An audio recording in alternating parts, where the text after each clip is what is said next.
warm welcome to Berlinale Talents, a warm welcome to the How Hebel am Ufer, first public session in the year of Labors of Cinema.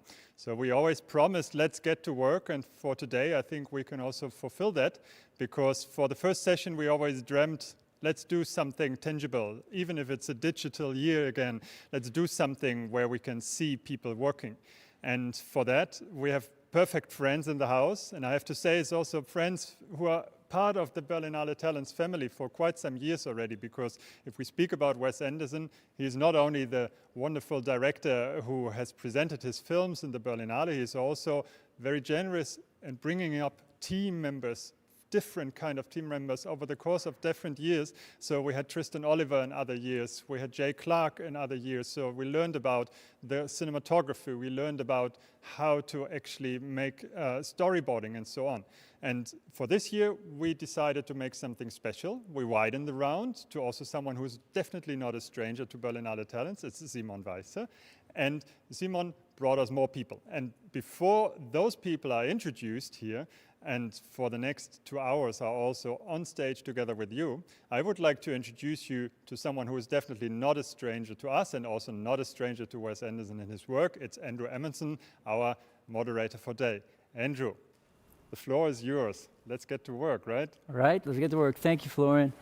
Yeah, happy to be here today. And I just, as a message to the talents, I would really like to be your avatar in this virtual space. So think about this as the metaverse, and I'm here with your guests, and Adam and Simon here.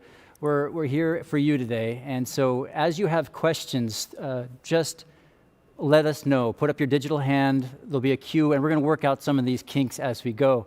But yeah, at any point you have something that you want to, have a burning question you want to throw into the mix, something that you see sparks a question, then I'll be super happy to bring you in. And I have some earpieces in, so I might look a bit like a wonky person for a bit, but same for you. So. But we'll bring you in as best we can at any of the times. There'll also be time afterwards for questions. So I'm really happy again to share the stage with you, Simon. This is, I think, is this your third time at Talents? I think it's the third time, and okay. It's always a big pleasure, because it's not only talking about our work, but we can share it with all those people from over the world interested in filmmaking. And that's just great, the work the talents are doing here. Yeah, that's great. And this is the third year, and now finally he told me today I could call him Simon, which is a lot easier for me. Oh, you can call it Simon in French. Simon, always say Simon. So on stage we have Simon and Simon Weisse, and later we'll have his team onto the stage as well as we start to work things through. But Simon is a master in the art of what he does, which is creating cinematic magic with miniatures. And we're so happy today to have you, Adam. Where are you coming in from, Kent? I'm in a little town called Amersham on the west side of London. Okay, west side of London. Okay, well, we know you're very busy because it's a busy time of year for you, and you're actually already on another shoot with Wes. You're in production, is that right? That's right. That's right. Okay, so yeah, we're super. Since I'm American, I say super a lot. Sorry, but it's great to have you here. It's a big year for you. If you're a betting person, then he would have been a good bet for the BAFTAs. Nominated twice in his category for production design, and you took it home for West Side Story. Is that right?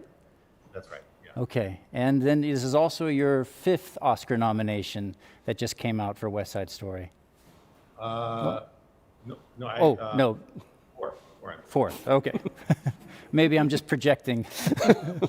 But of course, for BAFTA, you're also nominated for The French Dispatch.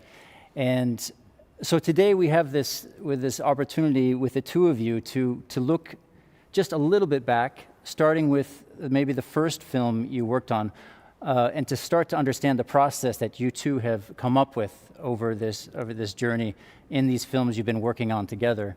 But I was hoping maybe just first, before we do that, to ask a little bit about where you got started. Even before you got into film, I'm wondering sometimes, you look at the career you both have and the work that you're doing, is there something from early on, in growing up, you think, okay, that makes sense. I always did this. Is there something that you can relate to us in that respect? Should I start there? Yeah, that'd be great. Oh, okay. I definitely feel, like I've been doing this since the very beginning, even though the sort of the medium has changed. I started out working in theater and working in construction and prop making and electrics calls and sort of every different aspect of backstage work in theater. And then moved up from there into scenic painting and into design for theater and opera, and then only gradually shifted over into filmmaking, as the draftsperson in the art department. But all along the way, it has kind of felt like the same work, So when we're doing these sort of highly theatrical things with Wes and with Simon and with miniature assemblages, it feels perfectly natural. It feels like what I've been doing forever. So yeah, definitely a continuum. Great. And Simon, how about for you? I mean, I was already in the film business as a kid because my father was a still photographer. And I always liked art and handcraft work, and I mixed all this. And through the years, I became an artist, but it went to cinema. You mix all these techniques and art, and I never thought that I'm gonna do this job when I was young, but it came. It came through the years.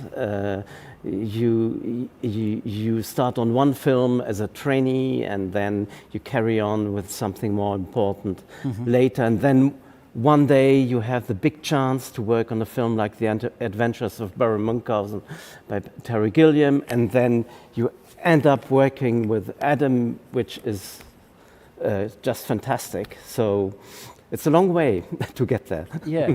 Well, I mean, it's also great to hear also from you, Adam, that you've learned along the way on all of these different steps and all of these different departments that that create the art department and the role as the production designer. Now, you two have worked on so many amazing films, with great directors, Simon with the Wachowskis, Tom Tykwer, Wim Wenders, Steven Spielberg. You both were working with Steven Spielberg on Bridge of Spies. Is that right? Yeah. Yeah. And of course, when we talk about Wes Anderson today, there's already a really nice history with the two of you when it comes to developing a style and it's maybe we can look at that now. Simon has prepared a presentation where we can take a look back shortly at some of the films that helped develop this style that you two have been working on a number of years with Wes.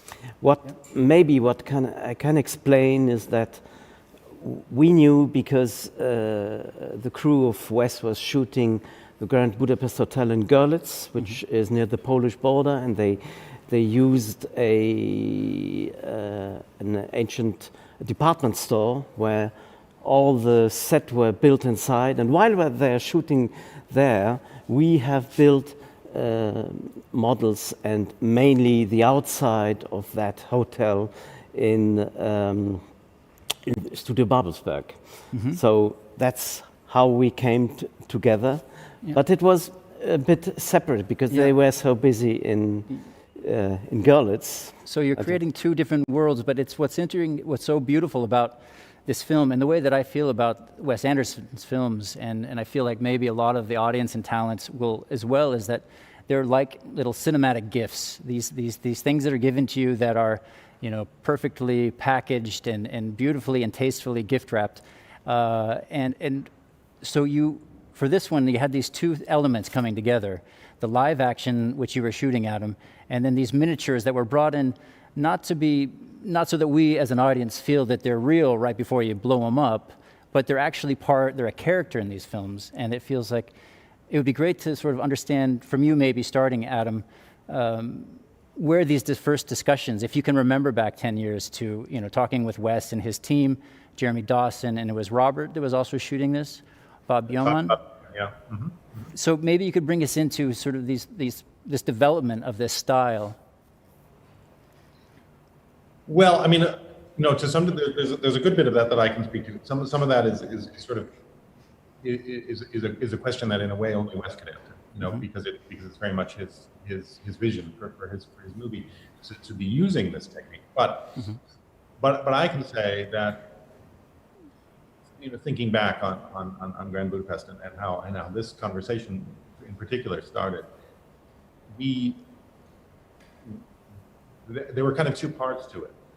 There was one part where it was, how do we want to first introduce the hotel, and how do we, the image that you're looking at there on the little screen, kind of the front piece of the hotel. We were scouting and we were seeing bits and pieces of architectural elements from different hotels that were kind of drawing together to become the elements of what would become the perfect image of the Grand Budapest Hotel. But then, in addition to that, thinking about the siting of the hotel in landscape, and thinking about how it sat on the hill and how it was above the town, and the funicular railway would take you up to the hotel. And as we were scouting, there are bits of that. There are funiculars that you're riding, and we go to Karlovy Vary and we're looking at these different hotels, and you see elements, right? And the miniature became a way of assembling all of those ideas to make the perfect thing exactly the way Wes wanted, to be able to control, not just the architecture of the building, but also its siting within a geographic landscape. Great. And that sort of gave that control, and it also gave this beautiful look. As you say, that it's the desire with the piece is not to disguise the fact that it's a miniature. It wants to be a beautiful thing, but it's not trying to cheat or fake anything. And so I'd say that's kind of one direction. And then there's a sort of a secondary direction, I think, where we were talking about action sequences in the film, like the chase down the mountainside sequence, for instance, or the aerial trams, switcheroo, right? And we were talking about different ways of filming that, and saying, well, of course, one way to do it is rent the helicopters and go to Switzerland and get up on, Right. And get a bunch of stunt people on skis and call Tom Cruise and like get it going that way. And of course that's a definite, legitimate, interesting way to go. But then working with stop motion and working with miniature environments provided a whole different way of approaching the problem, and a way of seeing the action sequence that I think Wes found very, very exciting. And again, not with the desire to sort of trick the audience and saying, we were really in helicopters and we were really on ski slopes and in Swiss, but to say, look at this gorgeous, interesting thing and this interesting way of solving this visual storytelling problem. So yeah, that approach. Yeah, absolutely. Let's look at some of those elements that you're talking about. So creating this perfect world, it feels like a byproduct that this style started to form here. Could we go and see some of the things you? Yes, Yeah? Let's go ahead. And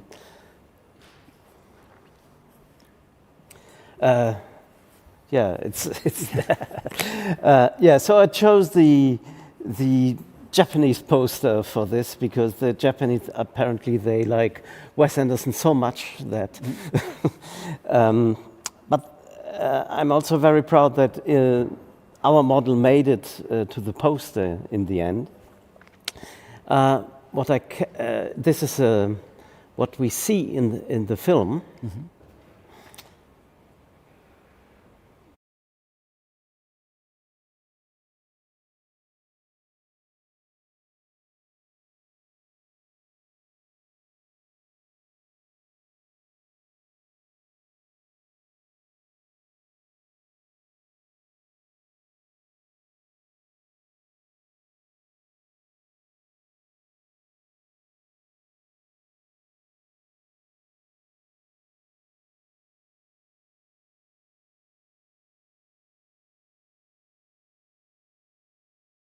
were these fantastic drawings by Carl Sprague.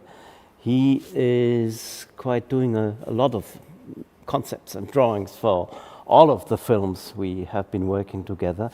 And it was inspired by a hotel which is in Czechia, in Karlsbad, in Karlovy Vary. So we made a mix of this, and even if we had those drawings and we had a ground plan of the building, we will explain a bit later how we work, but we start to build elements in foam, in paper, put them in the front of the camera and see how this works. Does the drawing work with the volumes we will build in a miniature? And that's what happened on this. We decided to shorten a bit the front of the hotel because otherwise it would have been too big, and then we decided to take a scale in 18th scale, because in the beginning it sounded like we had to put a lot of cars in front of the hotel, but it's a good scale to make it believable. There you can see our hotel outside in Studio Babelsberg. And here, this gives you an idea of the dimension. Alex, who is in the audience and who will show us some stuff, is in front of that model. And then we had one visit, only one visit from Wes one day, and yeah, he liked it so much that finally it ended up on the poster. On the poster, yeah. And in addition to that, we made that funicular, which you see in that animation. All this could have been done digitally, but it worked. I mean, they had little engines on it, and it was all shot in live action with the miniatures. And that's just out of curiosity, just to see that picture with Wes next to the model, and I'm wondering for you, Adam, when Wes comes on to one of the sets you've been creating, or how is that for you when he finally sees the work that you've been working to create this vision together, and to see him on set or to see him with your miniature? Adam, do you want to take that? Well, I remember this day so well. We came because Simon was working in Berlin. When we were shooting in Görlitz, we actually wrapped the principal of photography and then came straight away over to Berlin to see all the miniatures. And so but the thing is that this is hardly the first time Wes had actually seen it. You know, we've been seeing development all along, from working on the sketch that you just saw to sort of rough cardboard mock-ups of this piece to all the details through the whole construction of it.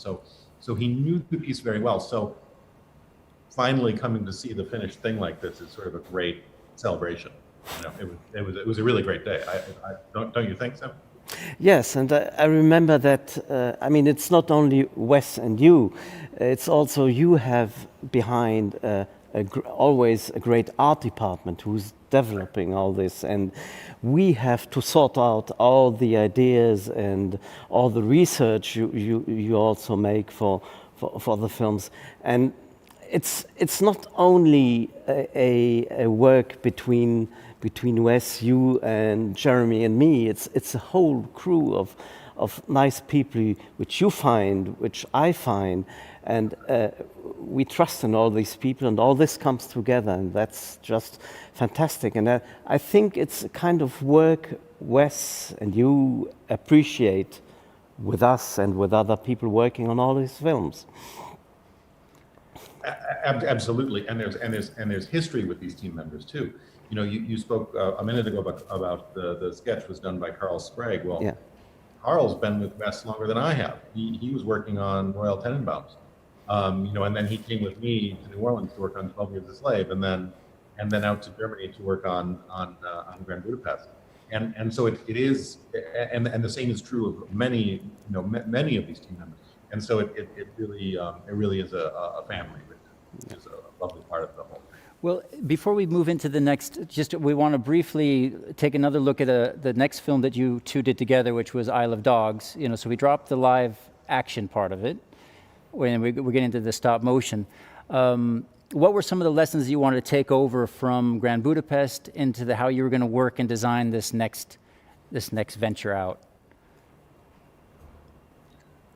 Well, the process kind of started the same way with where it always does with Wes, which is with an awful lot of reference and research imagery, and talking about how it all fits together. So for Isle of Dogs, we were looking at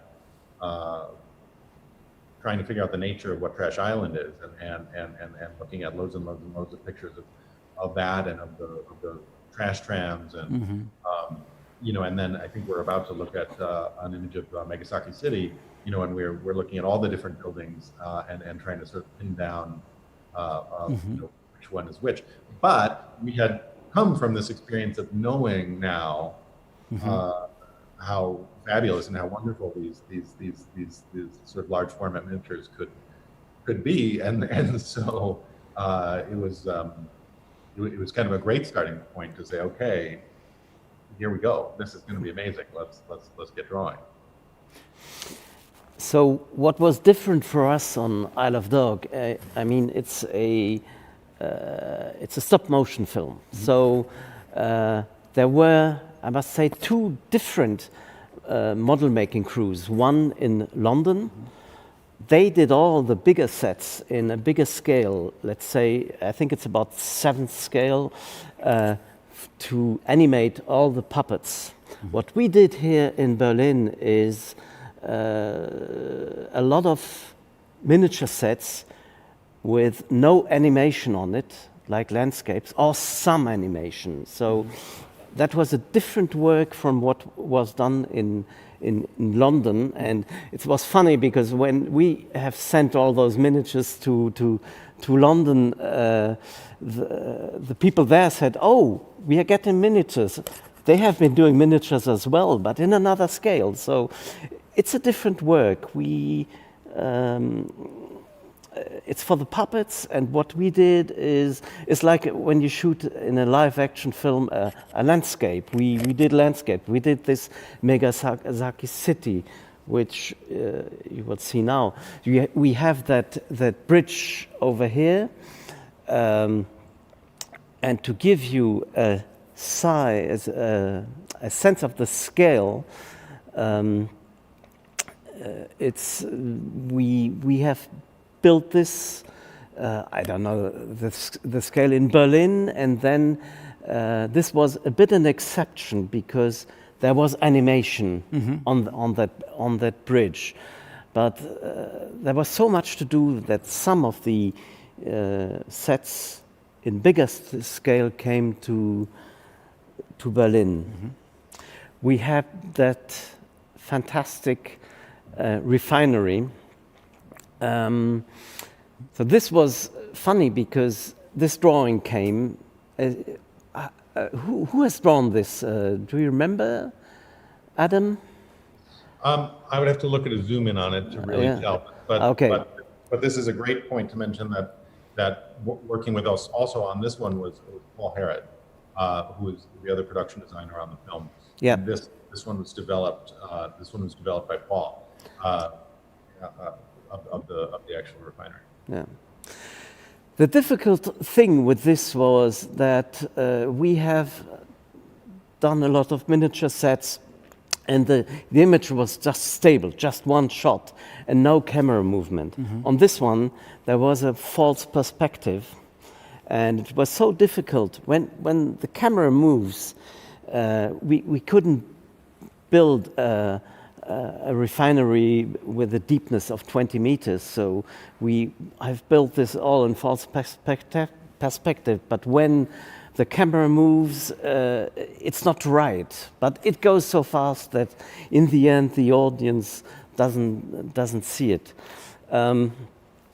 this gives you a bit an idea of the size of the set.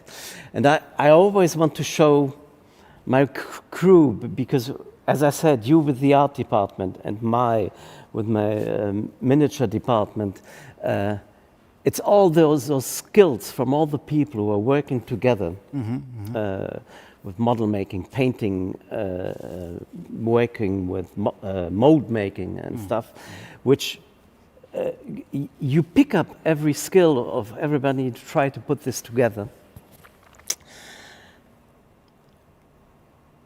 And we were talking about Megasaki City. This is another great drawing by Carl Sprague. So you get this, and you say, how am I gonna do this? Right. So I went into a lot of research, and also with the help from Adams and Paul Harrod's art department. We got a lot of pictures from brutalism in Japan, and with the ancient villages in front. Okay. Yeah. So we made a lot of research ourselves to see how all this can work together. But then again, you have a mountain behind. You have this. You have these different layers of the town. And so you work in different scales. You start in a bigger scale in the front, that's a medium scale in the middle, and then you end up with very detailed, fine buildings in the back. And this is what it looks like in the film. Now, is there any point where, I mean, it has to be done right. You don't work backwards. So let's say, has there been a point where you've made a miniature set that needs to be worked with it, then you have to work, that's not figured out? Like when it comes to, we talked to Tristan Oliver last year, so the DP for Isle of Dogs, and so much can change in the changing of a lens. So have you encountered any troubles along the, any stumbling steps along the way where things had to be refigured out, or challenges? On this one, I guess the most difficult for us was maybe the mountain, which you see there, because I never thought it's going to work. We made a lot of tests, again with cardboard, and putting this behind the city. Sometimes it was too big, too small, and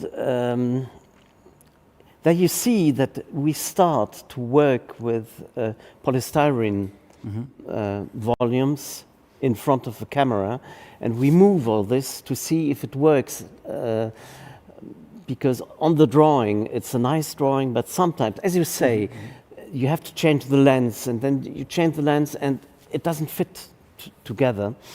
The bridge is, you would never use a bridge like this in real life. It's just made for the camera. The funny thing with the mountain, we made a mountain with the green landscape and the white top, and then Wes said, "Oh, it's very nice, but I would like to have it basically purple." And it's funny because you think, how can a mountain be purple? But in the final image, it looks quite interesting. Great. Well, I think let's get into the working part of, we wanted to use for this session and for this workshop. And again, to remind the talents that if you have a question that wants to come in, even right now, please do feel free to join in, and we'll go to you. Okay. But let's move into the French Dispatch. Yeah. And Adam, do you want to talk about the first initial conversations with Wes and what the goals here were visually? As it relates just to the whole film, or specifically to some miniature elements? Or? Oh, to the whole film. Yeah, I mean, we started the conversation. I mean, again, as we always do with reference and research. But in regard to the French Dispatch, I think there are these different stories within the film And we kind of started the conversation based upon the city of Ennui, and kind of saying the city provides this framework for all of the stories in the film. And so it was a natural way in. It was a natural way to say, let's find the city first. Let's find what it's like and how it's shaped. And then we'll go into the individual stories and start detailing those out. And that's kind of how you experience the film. The cycling reporter is the first story, and so and that introduces you to the city of Ennui, and then the individual stories chapter within that. Great. Well, maybe we can just quickly show the trailer for anyone who hasn't seen the film, just to get a sense for the whole world that was created.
It gets better every time.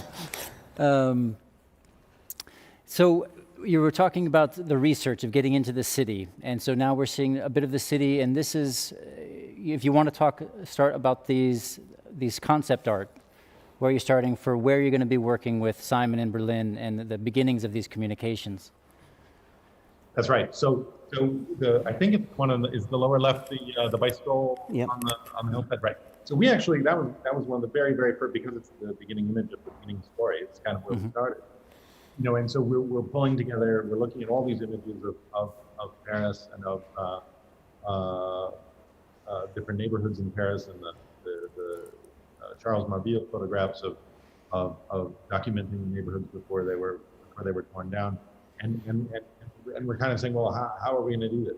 And it was the same conversation as in Grand Budapest, of how are we going to site the hotel within a landscape, and it very quickly turned into Wes saying, you know what, we'll make this as a miniature, because it wants to be exactly the way you want it to be, and that doesn't exist anymore. It only, it stopped existing in Paris in 1940 or whatever it is, and so we started sketching with the idea in mind of it being a miniature build.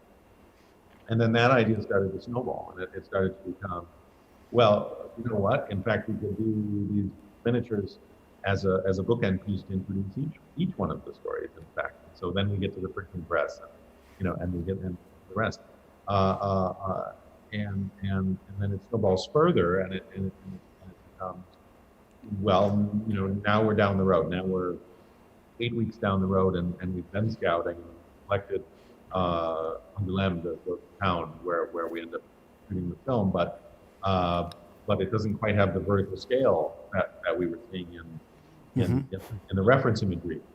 And so then Wes says, you know what? Why don't we try sketching, and let's put in the cityscape that we're developing and start dotting that into the distance behind the buildings, and all of these are shots. So you see what started as a very initial first small idea then kind of rolls forward and becomes something that starts to suffuse the entire look. Did you want to say something about these first drawings and references that came in and your first questions? I mean, and also, are you coming, once you get these, are you coming back with your questions to the art department? Yes, I mean, when Adam sends all these drawings and sketches and plans, there's already a lot of work behind. So we get this, and they have been asking themselves already a lot of questions. So, but even then, the first time you see a sketch or drawing, you say, as I said, how are you going to do this? And you need to find a scale and a way to do it. The thing is, we're working here in Berlin in small workshops, and then you discover you have to do a big landscape. And but little by little, you say, maybe I just have that space in my workshop, and we try to fit it in. But again, from that point, we have all the drawings, all the details from the art department of Adam, and we start to do some research ourselves, going on the internet, looking for pictures from Paris, how it was there, how the architecture of these things were, and how we can build all this to make it believable. And little by little, with my crew, we set up.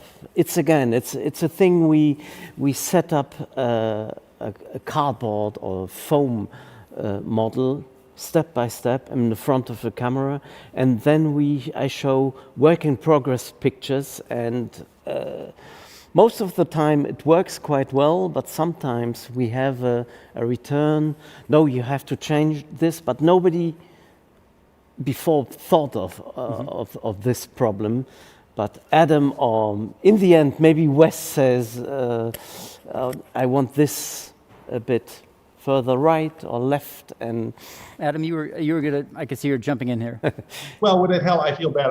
Would it help if I kind of give a little context for what each one of these images did?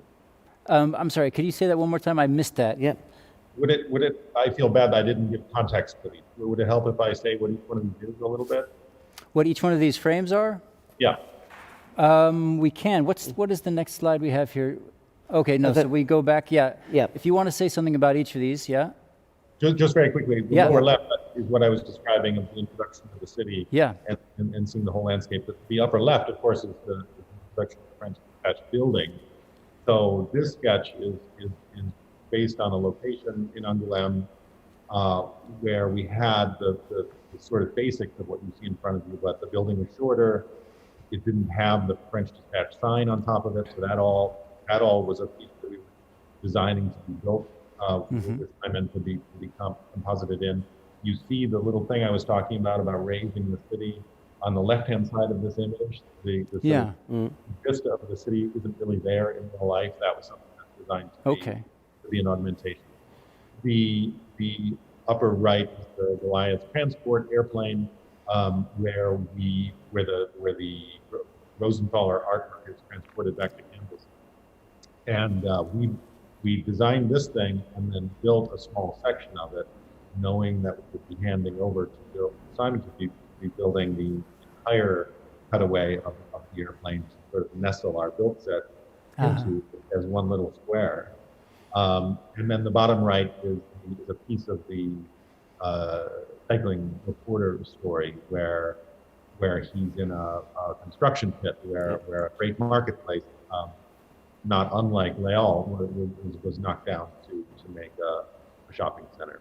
And so we had these references of the construction pit for the Montparnasse Tower. And this again is another sketch by Carl Sprague, and a fully built miniature set. Great. Well, and I think we'll have an opportunity to see more of the behind the scenes and mix with the actual images from the film in a second. But we're about to get this workshop onto its feet, and they've chosen. I think between the two of you, you've chosen. Can you introduce the set that we'll take a deeper dive into and get up on our feet and start to look step by step through the process of how it gets put together? Yes, we chose this scene called Bouche de Lavage for two reasons. It's one of the models we have left here in Berlin, because we have sent everything to shoot in England, and after that it goes to West's collection or in a museum in France. But we chose this also because it's easy to show how a scene which was shot in live action in Angoulême,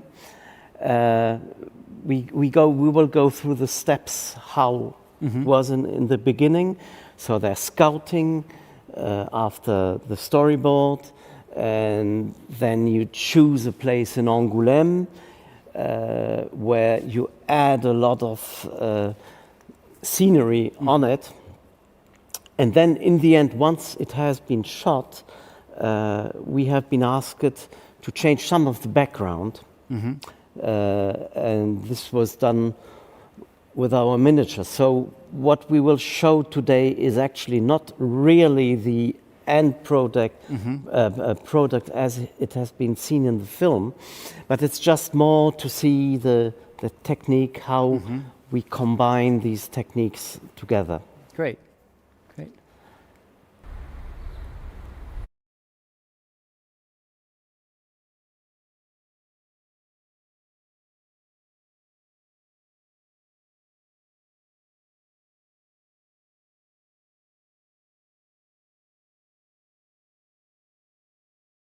And you can always go back to the website from Talents to watch these talks that are archived. It's really a fascinating look at getting this exact vision in place before you go into shooting. Can you talk just briefly about how these animatics of the storyboards help you both?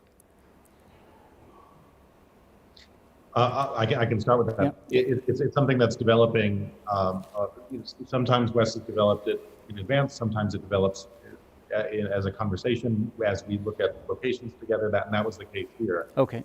We were looking at locations and research, and the storyboard piece is shifting and changing to reflect what Wes is seeing when we're looking at the locations. But eventually it becomes a roadmap, and it becomes a sort of a very specific shot description where we're trying to achieve the exact elements that you see there. Yeah, and for us, it helps us to understand what he wants finally, because I think I like these animated storyboards. It's most of the films you just have a normal storyboard and you see something moving, but you don't know how. And on this you see all the action precisely. And it's not only there for the shooting, but it's even for us. It's very enlightening and helping us to develop this. And I mean, this is the first image. You will see that afterward it has totally changed. And this, yeah. So Adam, this is a location scouting shot? This is a raw shot of the location that we ended up choosing for this. Yes, before we did anything to it. So again, we have all these references and all these nice pictures. You find books on Paris. I mean, it was an imaginary Paris from some decades ago. And if you go to Paris, even today, these bouches de lavage, you can still find it. You see those cleaning people, they have carpets in rolls and they put it somewhere on here and there to guide the water to clean up the streets. It's very funny. It's still there nowadays. And so at this point, you're already you have the location shot. You know, this is our frame, you know, and then you start to think, okay, these are the pieces we want in the frame. This is how we're going to build it. Yeah. All these desired elements. Okay. Right. So this is the first generation sketch yeah. Of how to modify that location, and saying the actual gutter piece, the actual sidewalk bit, we're going to be building that as a foreground. Actually a foreground miniature because it's reduced scale, being so close to camera, and then a first suggestion of the things that we could do in the background to try to achieve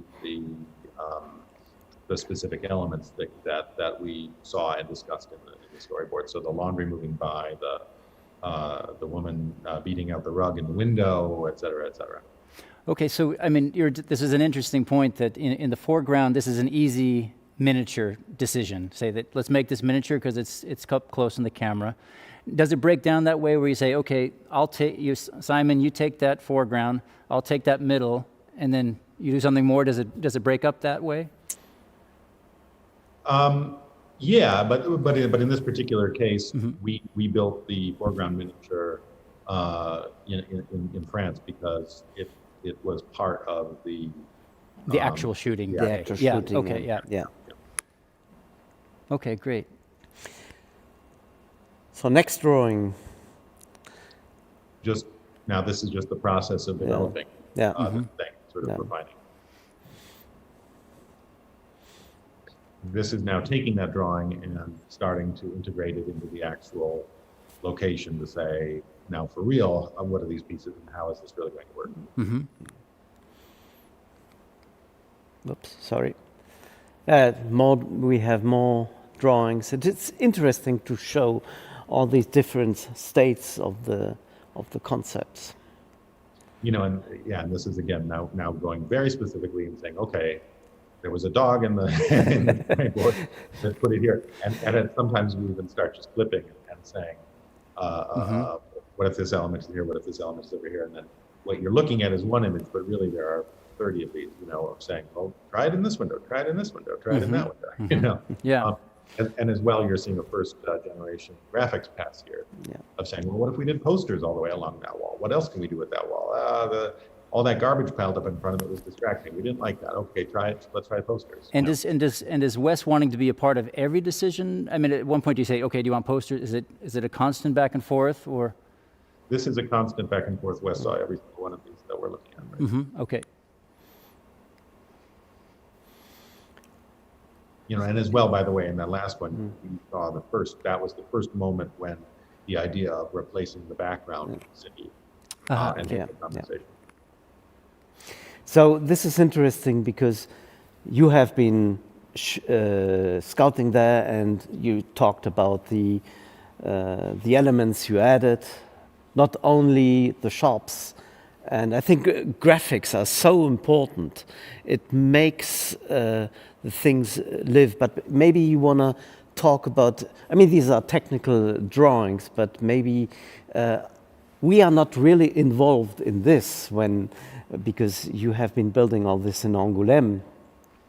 But it's interesting to see the style you choose for us to make our background models. Right, and it's it's all these things are happening simultaneously, and what you're seeing here is the drawings that came out of my department for the pieces that we were going to be building full scale, and in particular, you're seeing here the building at the center of the frame. Through these conversations with Wes, we locked in and said, okay, this building, this is the one where a shopkeeper comes out and opens up a grate, because again, and I should have said this at the beginning. This shot is about the city waking up in the morning. And so what you're seeing is all these little vignette beats at the same time of of how the city wakes up. So the sewers are cleaned out, that's the ennui-sur-Blasé, that's what that's about.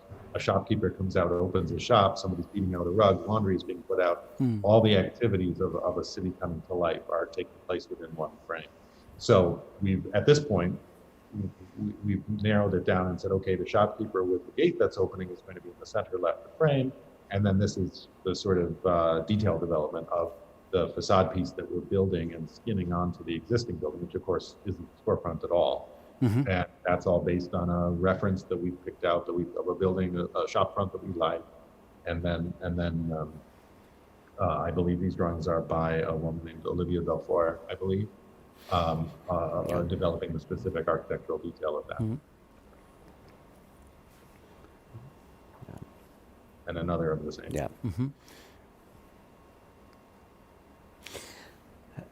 That's the point about graphics. I personally like it so much because all the work your graphic people are doing is, again, there's so much research behind, but it's always a mix. Maybe it's not exactly how it was at that time, but maybe yes, you never know.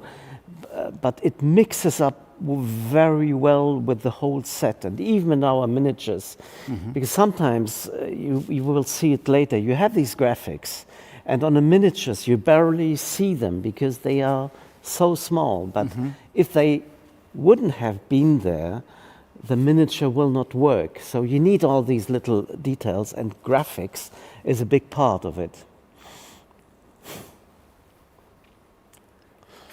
Great. And I should say here, the lead graphic designer on French Dispatch, Erica Dorn, so these kind of came through her shop. Annie Adkins, who did Grand Budapest Hotel, I think was also involved heavily in this set. So I think some of these are hers in addition, but it's a whole bunch of people working on this. So much great artistry coming together to fill one frame. I mean, it's really, and maybe there's just something short to say about what's in a frame when it comes to a film from Wes. The choice of the frame and how much is packed in there. Is it ever too much? Do you have to start pulling things out at some point? Well, please go ahead. Yeah. Well, it's such a process to get there. It's such an evolutionary process of looking at it again and again and again, both with the original storyboard, with the sketch development, with the location finding. Then we actually go back to the location again and again.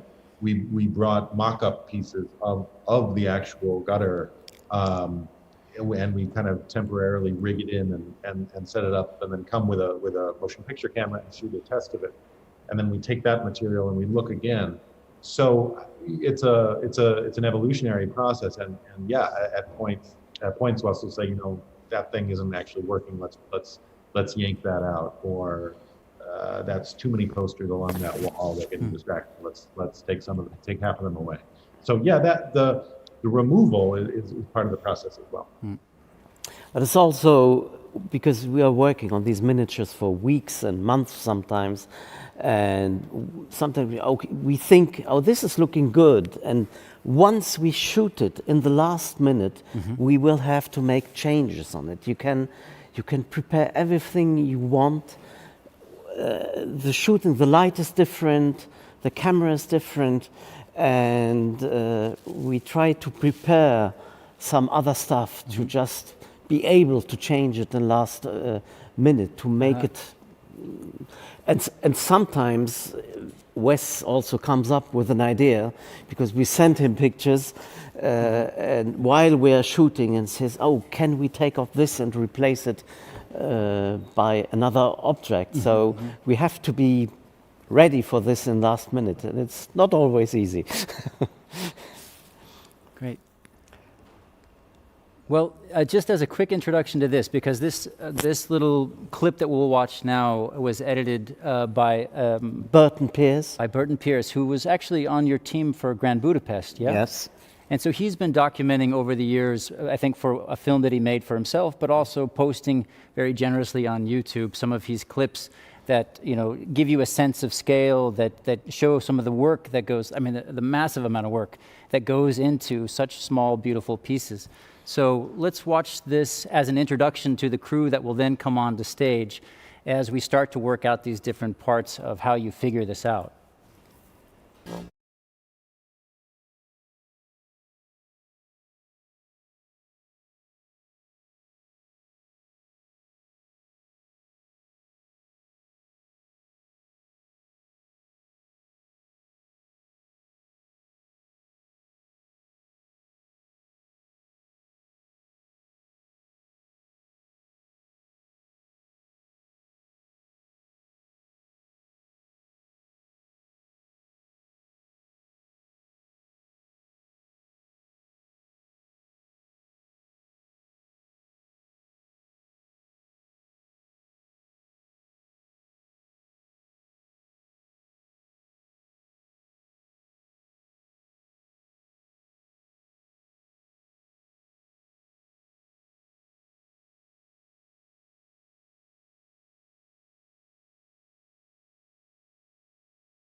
Oh, that's a fantastic piece. Well, let's bring your team up on the stage, Yes. yeah? And let's get this thing out of the chairs and up onto its feet.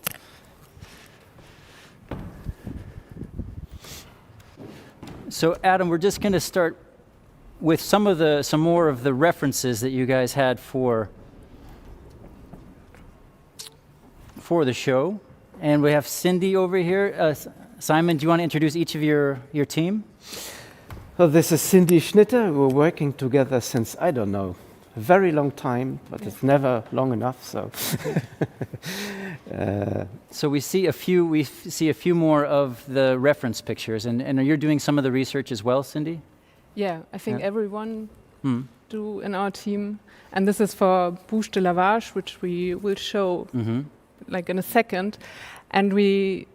Yeah, as Simon said before, we do lots of research for our own. We get pictures and images from Adam and his team, and we do our own research and print it out always, put it in the workshop, that we get inspired all the time. yeah, I think it's very important to, for my people that they are involved in the research because it really helps to understand things about architecture, in this case Paris of I don't know, in the 50s or before. Yeah, and there's I think it's also quite interesting to me that that of all the team that comes to the atelier to work with you are so diverse in their background and their training, and your background or your education is as an architect, yeah. Yeah, I started as a plasterer at Studio Babelsberg and built all the backgrounds for the movies, so like the real backgrounds. Okay. And then I go on with architecture because I'm fascinated by houses as I was a child. And at the same time I came to Simon, or met Simon, and in his workshop I can like bring all a lot of stuff together, which I really like. So Yeah. you make like research, you make kind of technical drawings, you build the stuff, you make the details. So it's so Yeah. complex, and it's lots of fun. Yeah, yeah. I have a friend who's an architect at quite a well-known agency, and he was ready to quit his job and just start working in miniatures. Yeah. 'Cause it's amazing. It's amazing what you get to do. I mean, to see a whole process through. Should we take a quick look at the drawings that you did as a preparation?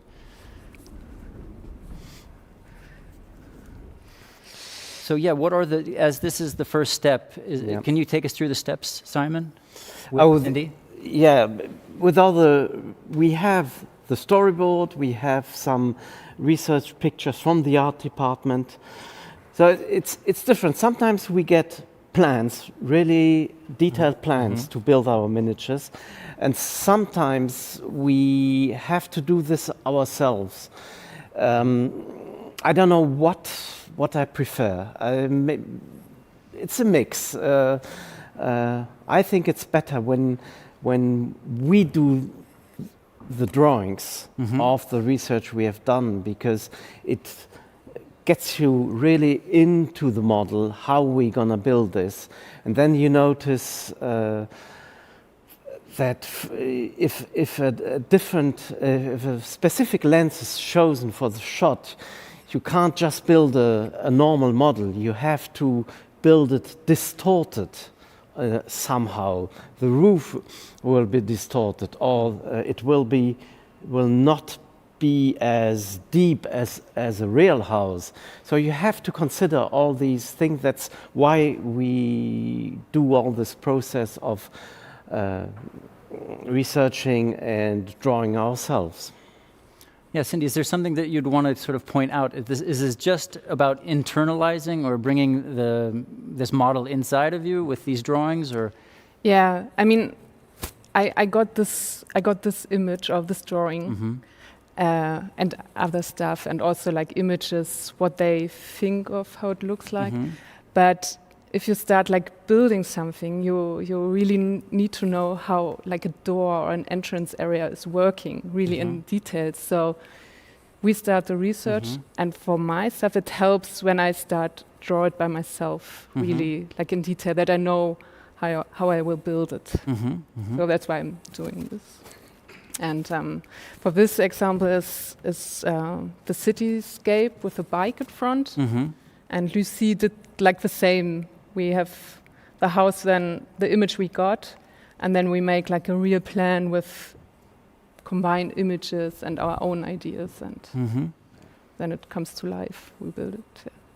So from taking it from this point, and Adam, at this, when they're working in this mode, is the communication, you're on production, so you're working on some other things. How is it working now in this process, Simon? And I must say we have a lot of trust from you, Adam, and from Wes, because they give us all this, and sometimes for days or weeks we don't speak together because they are so busy, we are busy, and in the end it works out quite well, I think. But at some point, sometimes we're a bit lost, so I come back to Adam or somebody of your team asking specific questions. Yeah, that's my feeling. Yeah, exactly. I mean, it's a back and forth communication where you're telling us we need more information on that one, and so we're preparing more. But then sometimes we can see it coming, and we know it's one. We know that it's one with a lot of motion in it, or something where it's going to be much more specific, and that we've got to go more detailed on the front end, and so we do a full digital model of something, let's say. But then it just becomes a process where we go back and forth, and then sometimes you also prepare a maquette or a very rough cardboard piece as a stepping stone to say that these are the parameters. This defines the scale, and it gives a sense of how it's going to go as a bridge piece or a stepping stone piece between a sketch and the finished product. Oh, great. Well, then let's take it to that next step. Yep. Just to sort of put that into perspective. So, you want to introduce? Yes, Susanna Jäger.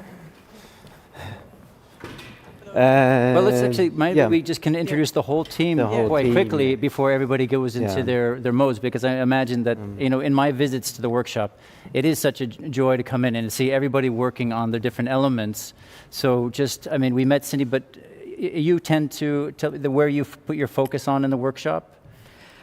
Everything. Everything. A bit of everything, yeah. Yeah. I mean, we are doing a bit of everything, everybody. It's a bit different like in England, where you have sometimes people there doing specific things. They're only doing mold making or only carpenters. Or we have to do a bit of everything.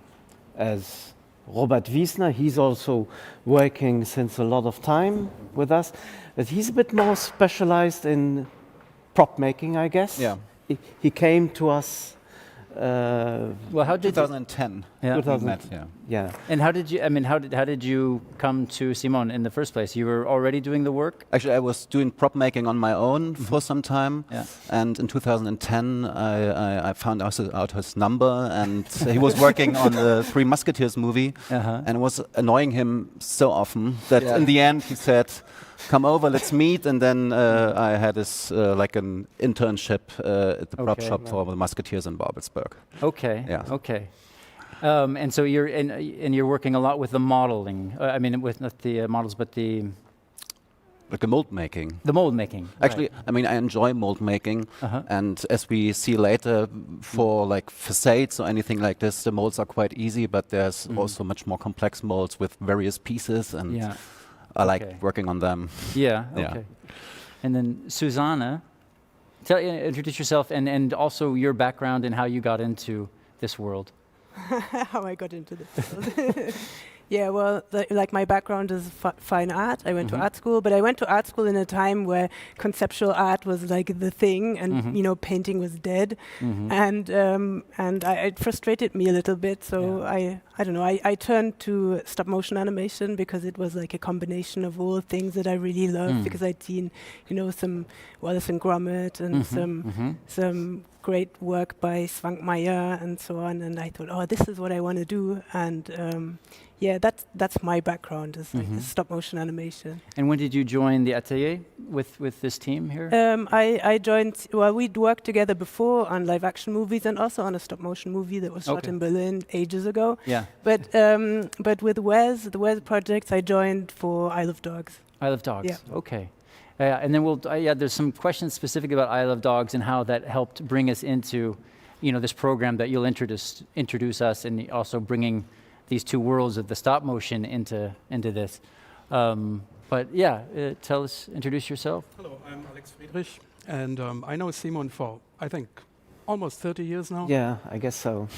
I got into this, I grew up in the 70s, and kids in the 70s didn't have smartphones. We built plastic models, you know. Yeah. And I always had a love for those.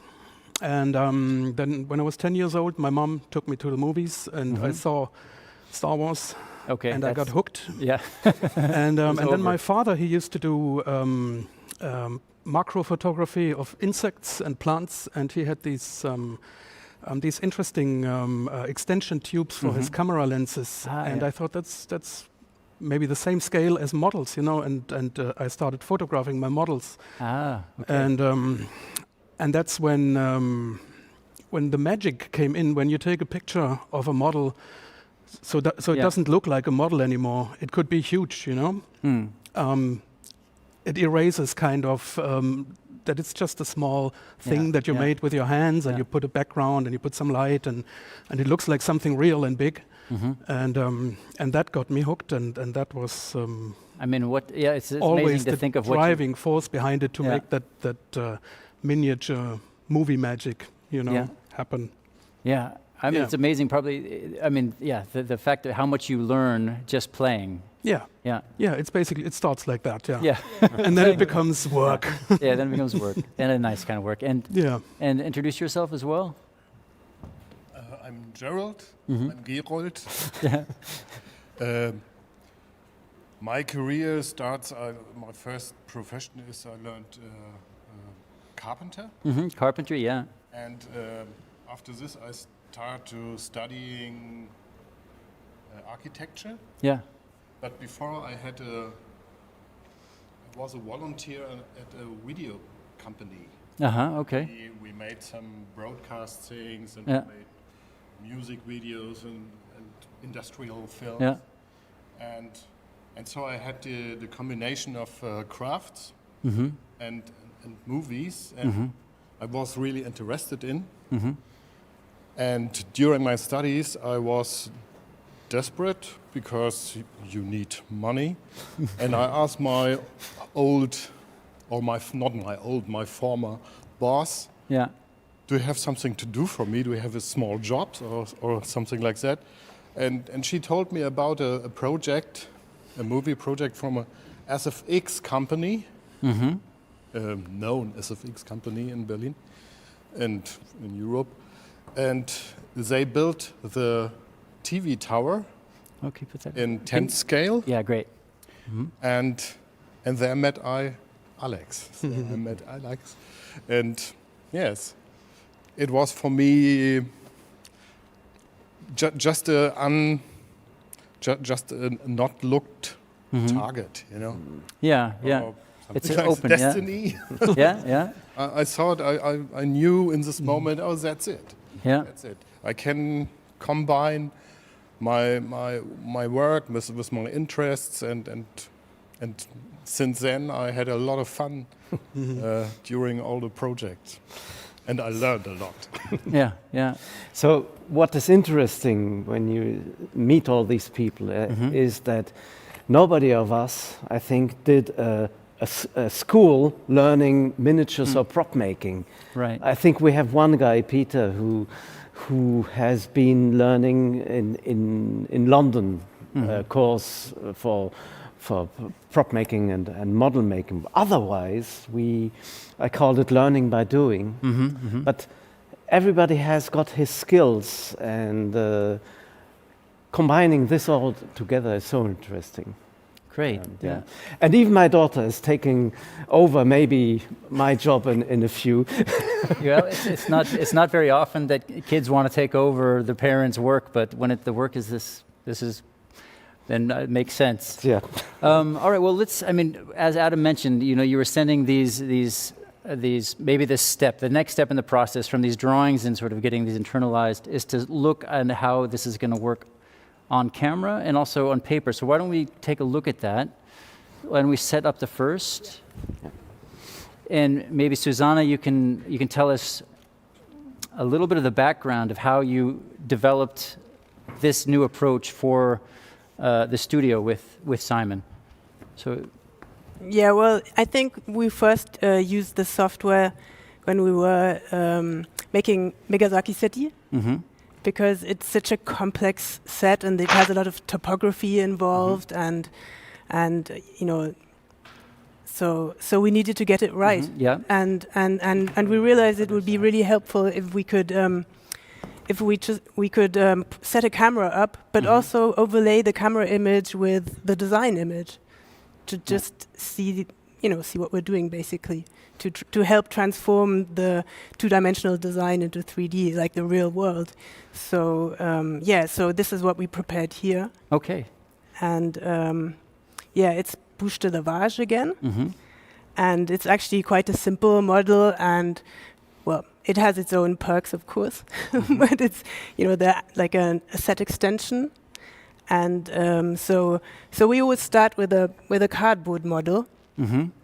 And in order to know the dimensions and to get into what Cindy has been showing you, the technical drawings, we need to find out how big are things going to be, and how far up, how much depth do we need for a building. Okay, yeah. And so we brought a camera and a computer, and well, we already can see Gerold over there, and I can hopefully, if this wants to work, show you. I don't know, I think my image is somehow locked. This is like classic. As you find your image, we can go to tell us what we're seeing here, Simon? That's the. It's a clip.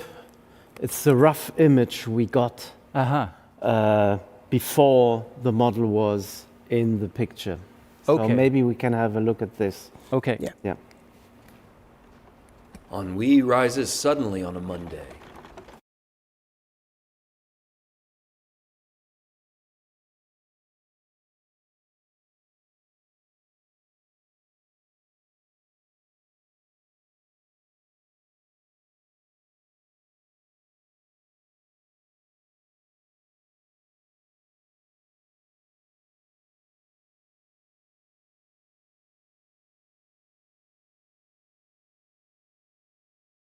Okay, so on this film, in the beginning it was, we don't like the roof in the background, and there should be some changes on even on the house. So that's why we have built that first model. But maybe is it? Yeah, now it's working. It's working. Thank goodness. Okay, so well, we can see like on my screen, we can see the still shot from Angoulême, like the real surroundings, and our task is to build this image, to build this these roofs and the building. Okay. And therefore, we always start with like the paper, with the paper model, and we've prepared it on the table over there where Gerold is standing. And now, well, you know, just the building on itself, that would be kind of easy because it's one set and it's quite simple. But now we need to find out, you know, how big are these roofs going to be in the background? And now I can like direct Gerold through the camera image to find like the height of the roof. So if you go like a slightly bit lower, yeah, that's great. Stop a bit higher. Yeah, perfect. So this is like, this is where the roof starts. Okay. And then we go and find the, you know, where the chimney will will be situated. Yeah. And all of these things. So where to go a bit back. So we start with the beginning of the chimney, a bit further to my right, like this direction. Okay, a bit further. Okay, so what we're doing now, we're basically sketching sketching out the roof in the back. Okay, yeah. And then from there, when we know like how far apart all these elements are, we can you know, then maybe make a printout of the design in the correct size, and then we'll know like the chimneys and so on. And while we're doing this, it's also important for us as fabricators to just think about how much depth do we need to build a roof or to have a mountain or anything like that. Now, how? I mean, at one point I remember walking into the shop, and you know, depending on, it was really about the angle that you saw it. It's not like you can get the technical drawings and just build models and then have it work. I mean, because it's a little bit what you think, not knowing this work, that you just build the models for these technical drawings and you film it.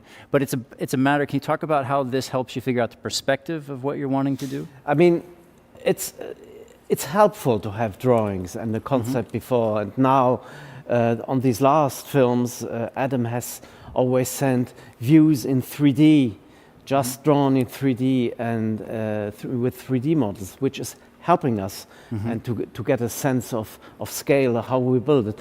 But in the end, we always go through a cardboard model in the end to see if it really works. And also, a lot of these models, they only work from one perspective, from the perspective where the camera is. Yeah. You see, because if you take a different perspective, like a different position for the camera, it might you'll see, oh, the houses don't have a backside, or there was some false perspective involved because maybe our workshop is too small to have vast landscapes. Yeah.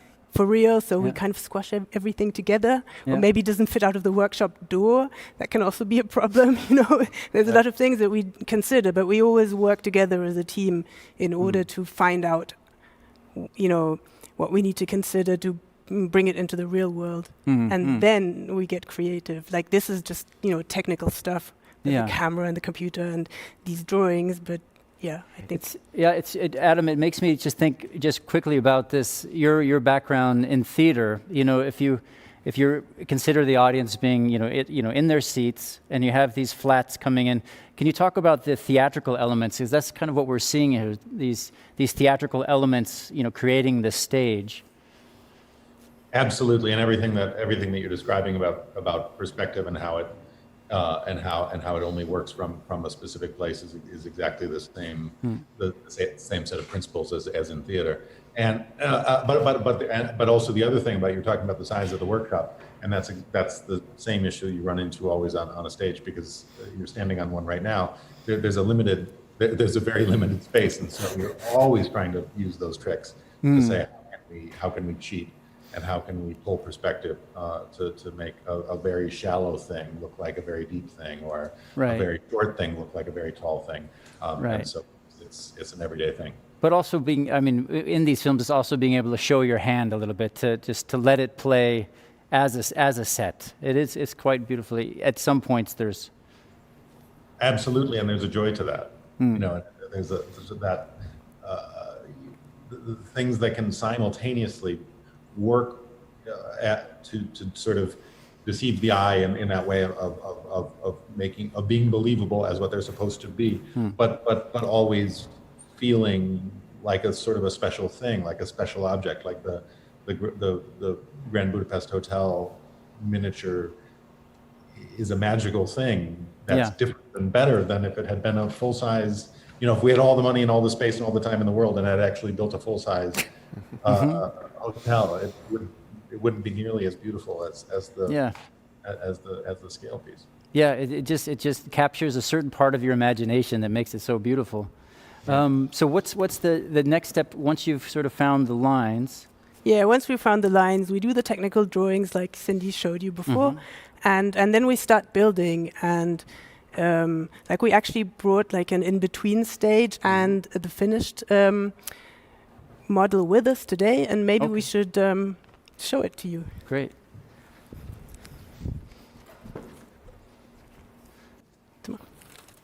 And so Gerald, you're as an architect and also as a Tischler, working with as a carpenter, you're taking this next step, yeah? And hold it up real close, the microphones. The next is to decide the correct dimensions and to find out the kind of roofing, the kind of plumbing. A little closer. Yeah. And the kind of what the surface it needed to make a believable thing, Yeah. Okay. So believable surface, and this is a step where we can decide the angle of the roof, and the plasticity of the house, and which kind of elements we can bring it to life. Okay. And Robert, you're part of this process. You're coming in with the molds. Because you're starting to flesh out and build up these pieces, right? Yeah. As you see, for example, here is this brick work hidden behind the facade, which falls off, and therefore we turn around this way real quick. So therefore we create those flat molds. With the texture of the bricks and fill them with a very common cast resin. Okay. And then apply it where it shall be on the facade of the building. Okay. Oh, great. Yes. And Susanna, now we're seeing this portion in the camera? Yeah, that's right. So, so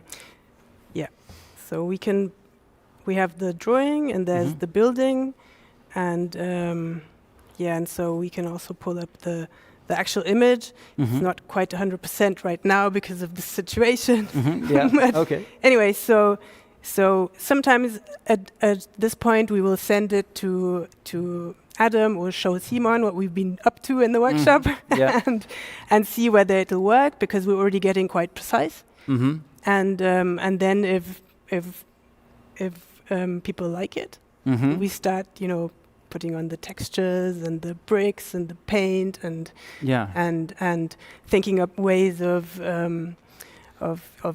making it believable using collaborating as a team often, because we do make our own drawings, and then we know, like, okay, the windows will have to fit in, so maybe we consider how much plaster we put on the walls and things like that. And we have some more slides from the process that we can share. Yes, that's the actual model which you will see here. And I repeat, it's not the final image as we see it in the film, but it's just more to show you the technique, because we made the model, the front, the roof, and then you come over here a little. And then Adam and Wes decided that there should be more background, so there were more smaller buildings behind to put behind, and this is in the end the final image of the film, with a facade made a bit differently, and all these smaller buildings behind. But maybe we can go back to this and put in the real model. Okay. And just real quick, go ahead, you can work on that. What do we need to do with the model? Let's see, okay.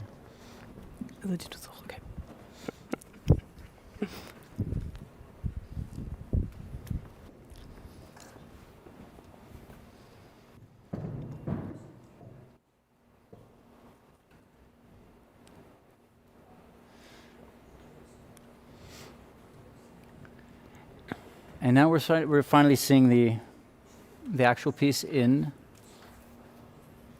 Shall we see it in the position? Yeah, let's see whether it works. Okay, so maybe it'll have to go a little bit to this direction. Yeah. So if you see that this way that we can overlay, like sometimes we overlay the design, and in this case, because it's a set extension for live action, we'll use like the live action image, and see that we can get it right. It's not quite right, but I think you will get the sense of what we're doing here. Yeah. Great. Yeah. Well, we can wrap this up, and then Simon, if you want to take us through a few more slides that share more of the process.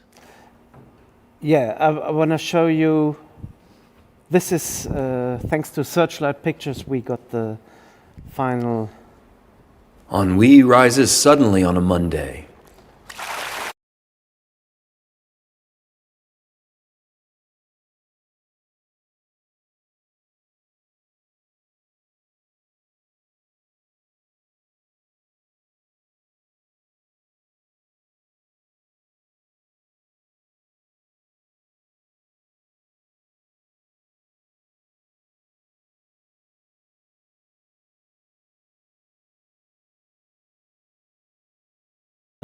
Picture is that a lot of people didn't think that this is a model work behind.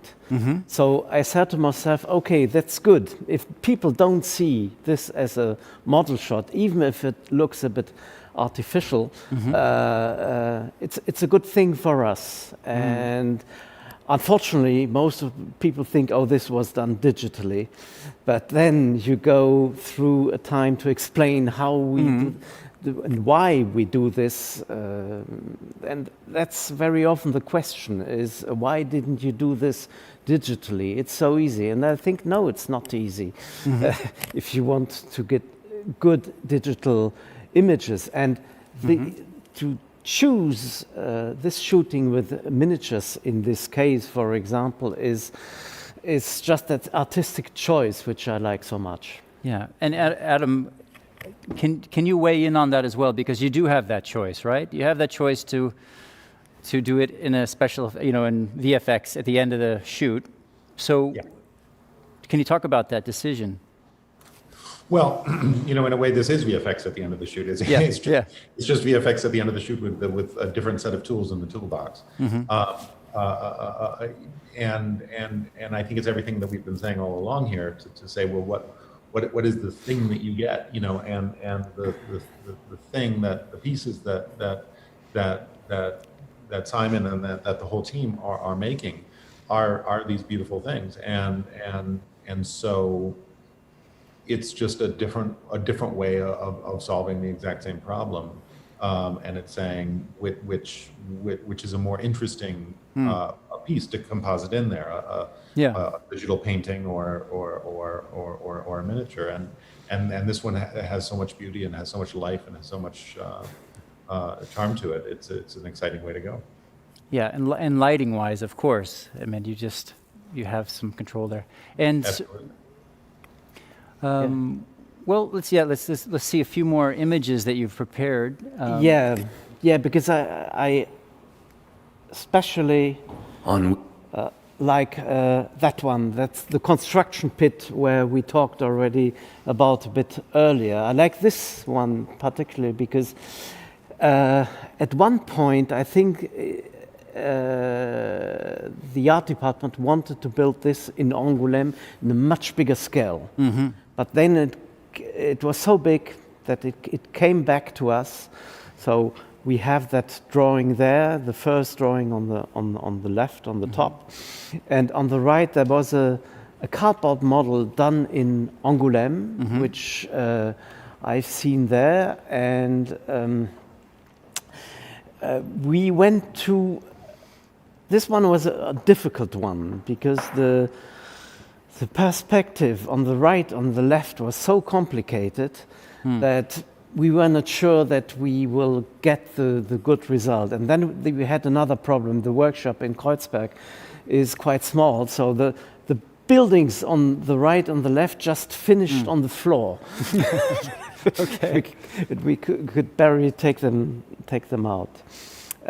Here, this was shot in Angoulême, in front of the green screen, and there you see the different states of the work we have done. And while we were working on this, we composited with a picture we got from the production to put the actor into our building.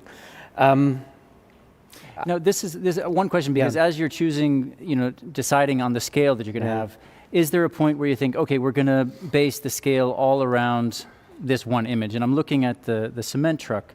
Like, at what point, and maybe you had told me this, that the cement truck was the point of reference for building out, or how did that? Not really, but Okay. sometimes we start like this. We try to think, what can we find? You have that truck. What can you find to buy and just change it a bit? On this one, I think it was just impossible. So Alex built this from scratch. Alex, do you mind bringing that out? Because I think it's such a beautiful thing to share. And I'm just going to move this to the side. Maybe we can set it on the table here. In this case, the cement truck was had to be scratch built because there was no real scale for it. Yeah. And though it looks like a nice toy kind of model, it's a very Wes Anderson-y thing, I think, because it's based on something real, but it is not real. It's very compressed, condensed, based on a French Berlinale truck, and it's really nice to build something like this. The whole construction pit was very difficult, as Simon said, but this was a separate element, which I could just build on my bench, and there's always a but. And the but is the time. There's always a deadline. So I couldn't spend half a year building this like you would, I don't know, if you would build a real replica of a truck. So what I did was just build basically one side, and the other side was just left alone because we would never see it. And it looks like that. That's what people don't see in the film. And so, and this is an actual. You're working on the motor, the turning, everything that we see on screen is actually. So what we see is this, and the motor is turning. And we got to turn this around, and we got to get a good shot of that in close. And can I do that? Yeah, please. Thank you. That's so satisfying. That's great. That is beautiful. I mean, when you see, do we have this? We don't have this clip, or do we? I think so. I think so. Yeah. Okay. But well, before we have a time lapse. Ah, yes, great. Yeah. It's a time lapse of the building of that whole model.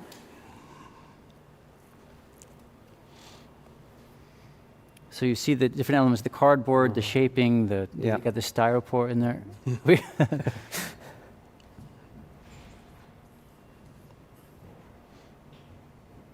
Can you tell me how long this process is taking that we're seeing in 30 seconds? I mean, for this set. Maybe 2 months or more? Yeah, 2 months. 2 months? 2 months, yeah.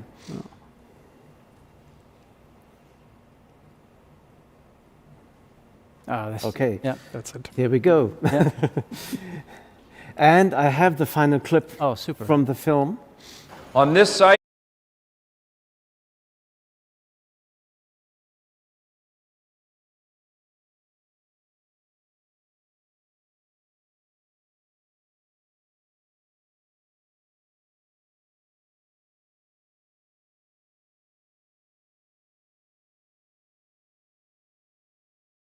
Yeah. I can show some more pictures if you like. I don't know if we have time. I think that let's have them on the ready, but let's try to open it up to some questions so we don't lose time. Sure.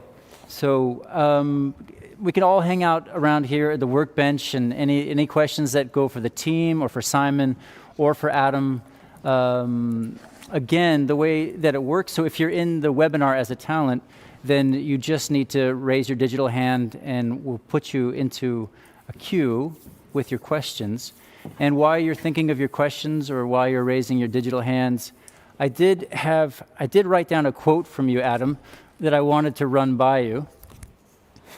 And that was this. In a funny way, I still don't know what a Wes Anderson film looks like. It really is from scratch every time. There is no decoder ring. It's not a formula. So I'm very curious as to when you said that, and at what point, and is it still true? Oh, it's definitely still true. I don't remember when I said that exactly. Right. But it's true in this sense. That each one of the sets that we make is a process of investigation and of starting with reference and a conversation about the characters and the story and trying to build a thing. It's not something that we come at from the outside in to say, well, it's got to be stylized in this way or it's got to be X, Y, or Z, right? Mm-hmm. It starts with the script, it starts with the story, and it builds up from there. And so, with everything that we've been talking about here, I would say, for example, again, going back to the Grand Budapest facade, or the hillside at the beginning of the French Dispatch, or frankly, any of these, we start from a place of saying, okay, we're talking about the story, we know, and we're looking at bits and pieces and saying, look at that, look at the trees on that hillside outside of Karlovy Vary. Wouldn't it be great if the funicular was going up amongst those trees? But there isn't one. Okay, well, it's absolutely not coming from the outside of saying, well, it has to be this, fantastical thing.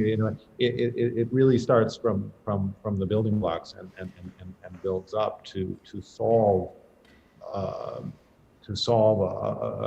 filmmaking desire that Wes has shot by shot to make it just the way he wants. Okay, great. And Simon, I don't know, do you want to see, can we see Simon, everybody over here? And is that also, you find that's also the same for you, that do you, this being number what Wes film, you know what to do, or every time you have to figure it out again?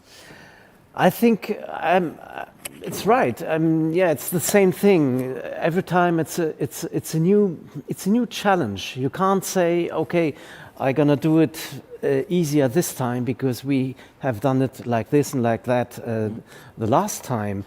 It's always a new challenge, but that's also very interesting. it's not boring, this work. You have even when you get older, always to reimagine the whole process and how we do it, and it's surprising every time. And it also demands you to be ready for this, to say, okay, I'm not doing the same thing like the last time. It's a new creation. You have to be creative again, but that's also the good thing we like. And do we have some questions from the talents? Do we see the talents somewhere? Are they? Okay. Somebody's thinking of a question still. So maybe we, as we're going, we can look at a few more elements that you've brought here. We have the beautiful bike as well. It's the bike from the set, which Yeah. Maybe if we show the bike, we show... Yeah. and also the lantern. Exactly.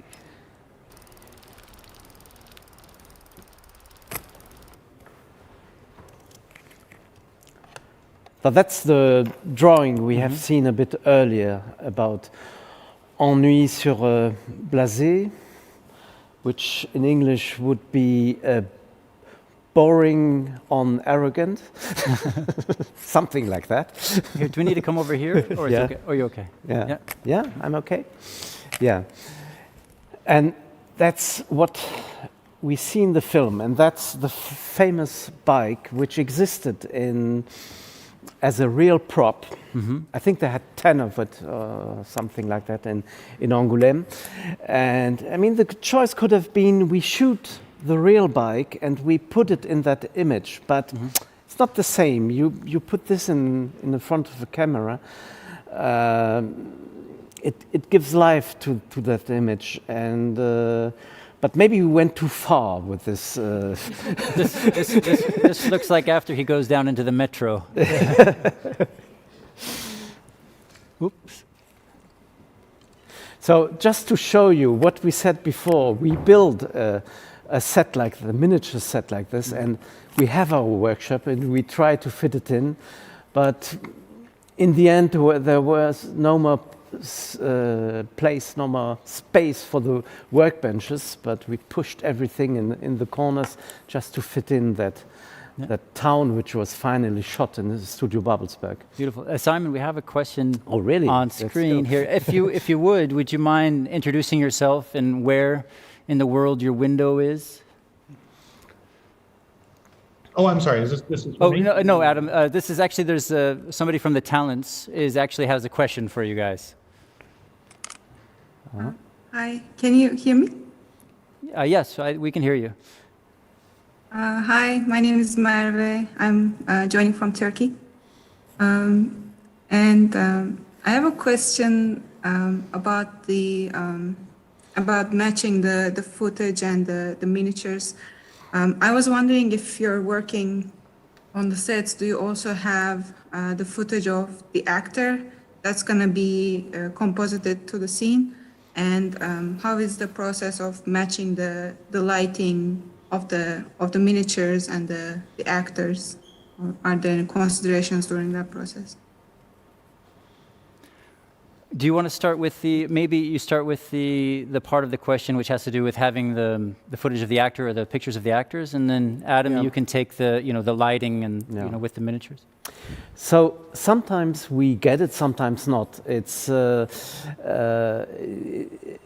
also difficult, but when you shoot a film like this with known actors, as we all know from Wes. Here, let's come over here, Simon. So I think we don't get always everything we desire, but that's. I think the other part, which is very interesting, is the lighting on the real life set, and then the shooting of the miniatures. So I'm not a director of photography. Tristan Oliver was here last year. He specialized in shooting miniatures, so he has got all the technical information from the shooting, from the real-life shooting, so he can do a lighting on our miniatures to be more or less exact to. But that's science on its own, I guess. Yeah. Yeah. I mean, if you are interested in the lighting aspect of this work, from Isle of Dogs. So the cinematographer last year, Tristan, he goes into depth, and there also is a live lighting section on the miniatures. So that would be a good one to check out if you're interested in the light. But Adam, do you also want to weigh in on her question? Well, I think it really does help that the structure of the timeline process of how this work happened is that we're shooting the live material first. So even when there's an overlap, generally the actual and something like the construction pit, there'll be an overlap where we're working on the physical production end of it at the same time that Simon's working on the miniature production end of it. The actual shooting phase, the shot of Owen, for instance, there with the wall sliding out behind him, will get done first, and so that material is available to look at and study and say, what was the lighting like on the day, and that can be sort of extracted a little bit from there. One other thing I would say is on French Dispatch in particular, we shot it over the winter, and so it was sort of cloudy every single day. So we had this sort of remarkably consistent lighting look for the exterior sequences. To add something, what I find interesting working with you and your whole crew and Wes is that when you're shooting, you're already thinking about these visual effects of miniatures. I've seen on other films that the most important is the set where the actors are, and then somebody says the well-known phrase,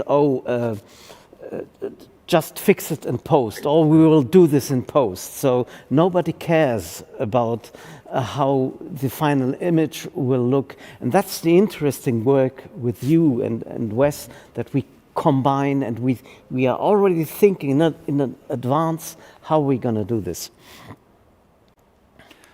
So there should be some production design talents out there that have a question for Adam or Simon.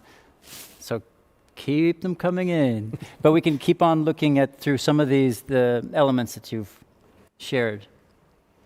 Yeah, that's, as I said, in our workshop. And then we have been setting up this for shooting in Studio Babelsberg. Mm-hmm.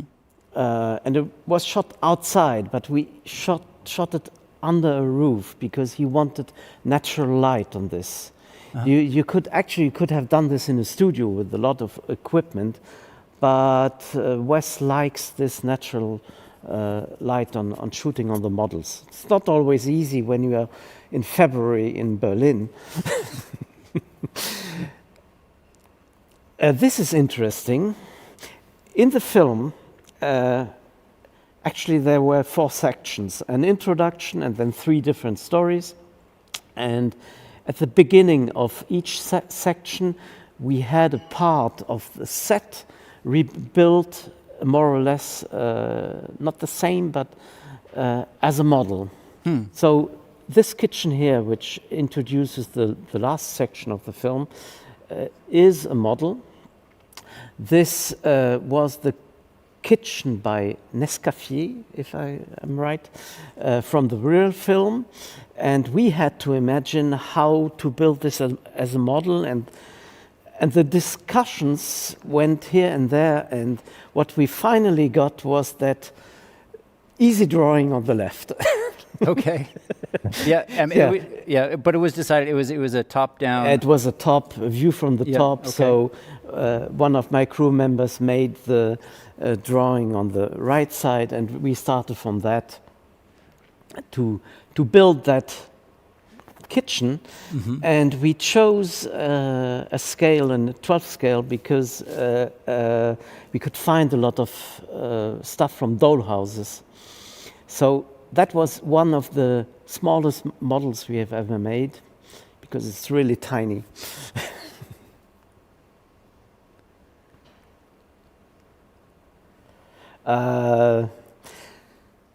That's the sleeper plane. Maybe you can say a few words about it, Adam, because you have built, I guess, parts of that plane in Angoulême, and we have built then the whole model.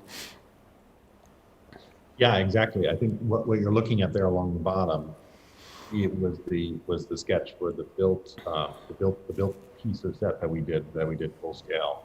But then simultaneously, this is a drawing, by the way, by Victor Georgiev, and this was all 3D modeled out. Again, knowing that this would ultimately become a miniature that the live action set had to nestle into exactly. So we had to sort of pre-design this one with some pretty intense detailing to make sure that was all going to work out properly, and that it was all going to fit together, that it was going to land in the correct scale, that when we settled it in, we didn't have a huge scale shift where all of a sudden the people were enormous or tiny inside of the final thing. I think we might have, maybe we can prepare, Andre, maybe we can prepare that clip of the Liberty, if it's possible. If not, it's okay. Yeah. But I think it's a beautiful mixture of this idea of setting in this live set element. Right. So this is what you're building here. This is what we have built. So you see the plane in two different phases. One's closed and one's open. In the beginning, we thought we're going to build two different planes, and then we decided it's going to be too much work, so we did one to be able to be opened, which was not easy because you have all the wings and all the technique inside. And here you see us working in the workshop with all these elements. And I've put those pictures together because on the left you see the full-size set, and on the right you see the miniatures done with even some puppets done by Andy Gent in London. Okay. Yeah. They didn't move, there was just stand-ins. But on those both you can see how far we go with miniatures. Because actually in the end you're not going to have these, that miniature set there, you have the actual footage, so it's just...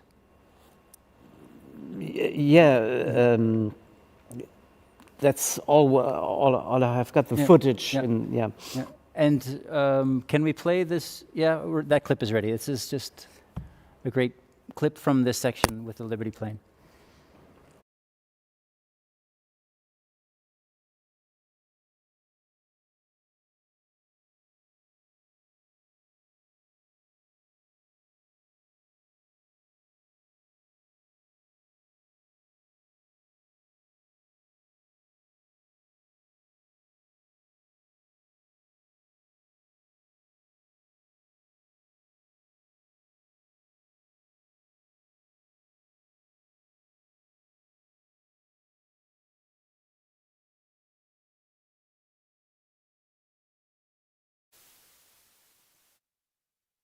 That's a whole different film. The only thing you're missing there is the ashing out of the curtain from Ma, which is just one of my favorite points in the film.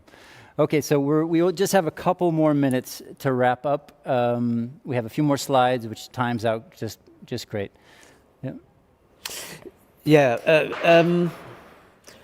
Just one thing, because it's we spend a lot of time on these miniatures, and when you see a clip like this, it's, what is it, 1 second, 1.5 seconds, maybe 2, and a few years ago it was frustrating to see it, but it's okay. But the playtime that your miniatures get, they're just the showpieces. They're just beautiful, and you get so much time on them. We actually do have one more question we should try to fit in before we end up the session. Hi. Can you introduce yourself and where you are and your question?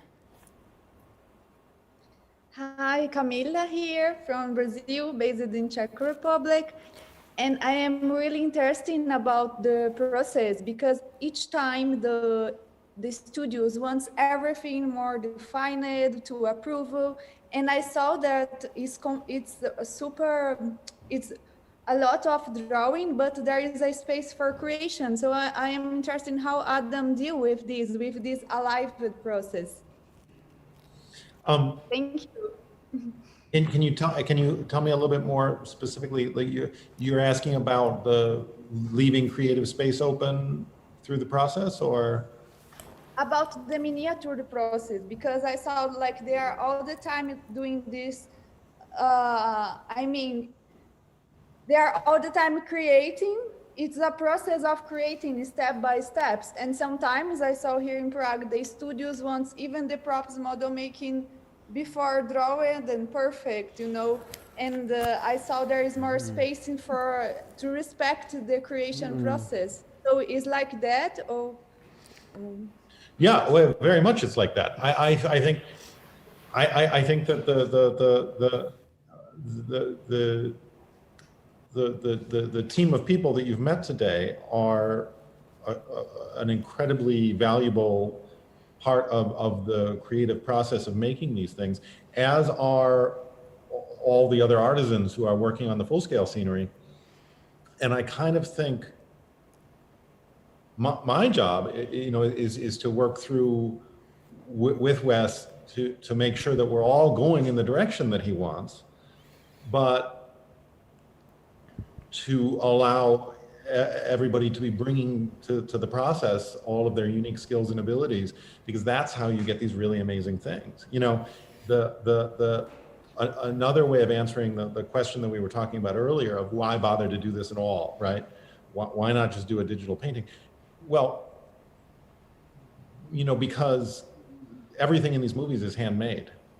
The full-scale scenery is all handmade. The miniatures are just another part of that, where every little piece of it is handcrafted, and that's what makes them so special.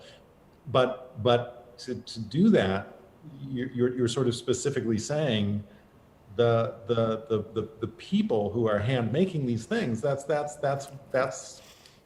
the ball game. You know, that's the whole thing. And so in terms of a drawing or something like that, I would say that what I'm trying to do is to supply the information that's needed, right? But not to stifle the process. So when we look at something like the sleeper plane, well, we can all tell from conversation early on that to be successful, that needs a highly sort of refined amount of technical information. Otherwise, we will get ourselves in trouble. We'll get ourselves in a situation where we shoot something in the live action portion that then can't, you know, we'll blow our scale. It'll be impossible to get the people in the sleeping compartment to be the same scale as the pilots, for instance, right? So we just have to do a really kind of detailed 3D exploration of this up front. But then other things, it's not necessary. Other times we can do a more gestural or a more a looser, more inspirational drawing, and let the evolutionary process happen as the model is developing, and get a much more exciting, much more interesting result. So kind of try to balance it out and find the route that's going to be the most successful. Great. Well, I think that's a beautiful question to end it on. Any last thoughts before we wrap it up here? Oh, I want to thank Berlinale Talents for giving us that opportunity, because you always speak about actors and directors, and our world is so unknown that, yeah, thank you. It is great, and like what you said, Adam, it is this work by hand that gives it the extra meaning, that makes this gift something special. So everyone that was a part of today, thank you for being here and for all of your work in all of these films. We look forward to many more. Thank you. Thank you. Take care. Thank you so much. Thank you.